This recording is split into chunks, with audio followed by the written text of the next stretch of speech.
and she's very tolerant of how other people think. Her boyfriend is a Seventh-day Adventist, and they have a son who I love dearly.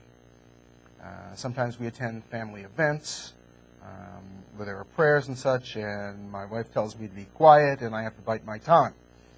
One time I was barbecuing at my house, and I gave little Jake, my grandson, a pork rib bone to chew on. When his father found out, he threatened that I would never see my grandson again. I was devastated. It completely changed our relationship. I still take care of Jake 3 days a week, but I'm worried about all the crap they are going to put in his head. I told my wife that I wanted to make my feelings known at the next family function, but she says if I do, I will only further alienate myself, and maybe I won't be able to see Jake at all. My daughter goes along just to maintain the peace. Any ideas? Well, I kind of listed 4, and I don't know. I'm not a family counselor. I don't have any, experience in this. But first of all, I would say just in general, continue to be as diplomatic as possible in family situations. Right? The odds are stacked against you under those circumstances, and you wouldn't have the same rights. You kind of it's not the same deal as if you're at the workplace or in a publicly funded situation. I would also try to avoid saying or doing things that are, are going to be antithetical to the religion, the kid's religion, and that are going to just create a hassle. At least when he's in your care. Don't leave yourself open to trying to, subvert his religion or anything like that, or lead him away from God or whatever. And I would try to deflect any discussion, any questions the kid asks, for as long as possible. However, I think you should prepare yourself for the possibility that your best intentions and preventions will probably ultimately not be good enough. I don't think there's a. I think you're either going to have to shut up but I think even if you try, it's probably ultimately not going to work, because when you have the kid's father reacting so, strenuously to something which at the time was probably just an honest mistake. It's like, not everyone can be expected to be knowledgeable about other people's dietary laws or anything like that. But to react so overreact like that, threaten to never see the grandson again. You're dealing with a certain frame of mind and a mentality. So chances are this guy is going to trip up sooner or later, one way or another. So I don't know, unless your daughter comes around. Well, I don't know. I still don't see any happy result for this. I don't know. Maybe no. The only thing is kind of too bad. Stay in the child's life as much as possible, and be who you are, and the child will always know that Grandpa was the one who didn't go to church. Right.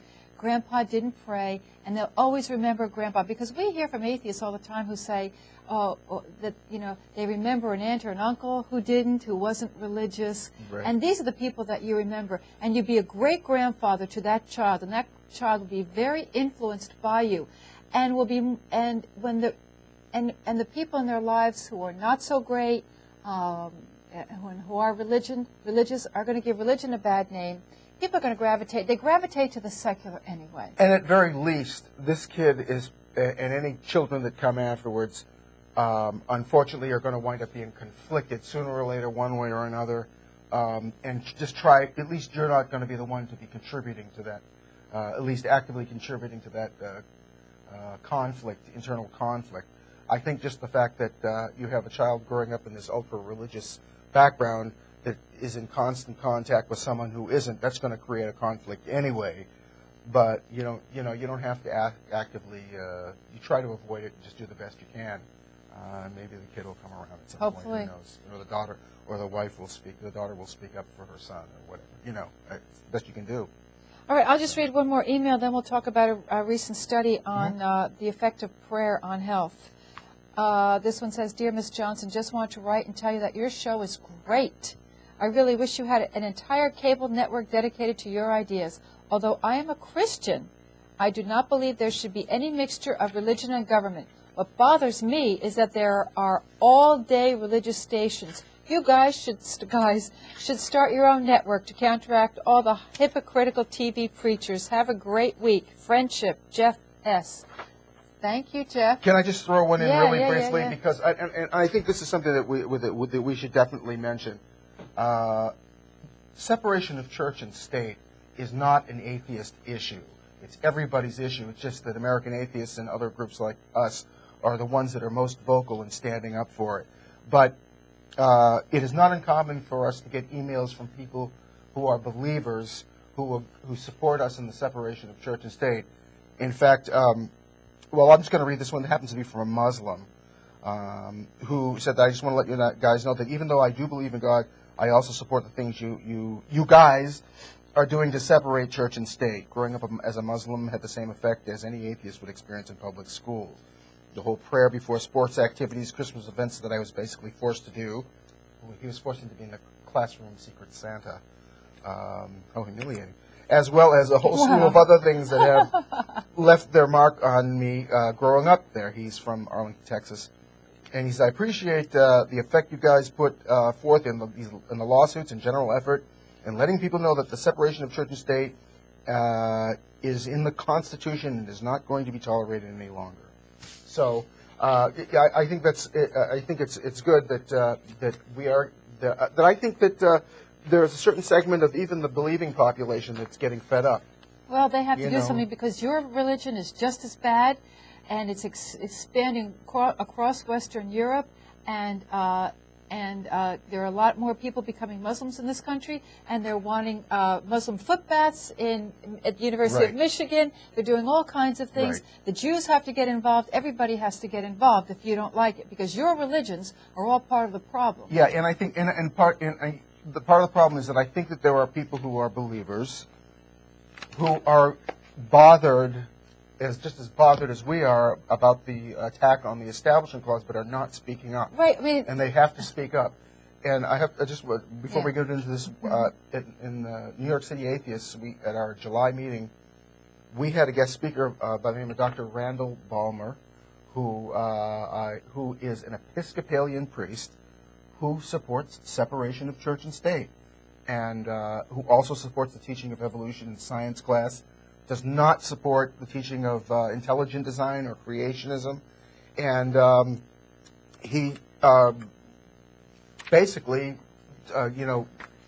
totally trashed the religious right. At least those people, the Falwells and the Pat Robertsons, saying that that wasn't Christianity as he understood it. Well, he shouldn't be talking to an atheist group. He should be talking to the religious groups. Well, and he is. He wrote a book called My Kingdom Come. I don't appreciate it. Good. So, good. Anyway. Very good. I just want to talk about a study from, let's see, the study that says praying for someone who is ill and preparing to undergo a risky medical procedure appears to have no effect on the patient's future health.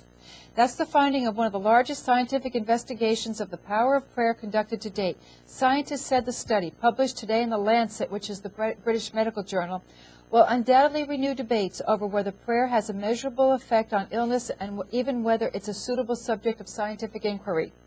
For the study, researchers at Duke University recruited nearly 750 people undergoing heart-related procedures.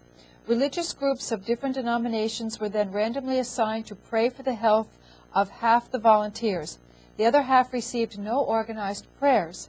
Researchers found that the prayers, offered by representatives of Christian, Muslim, Jewish, and Buddhist faiths, had no effect on whether patients experienced post-procedure complications such as heart attack, death, or readmission to the hospital.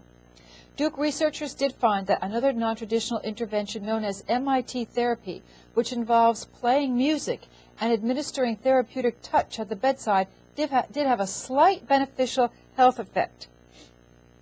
Volunteers who received MIT therapy, researchers found, had less emotional distress before their procedure and a slightly lower mortality rate 6 months after admission. Mitchell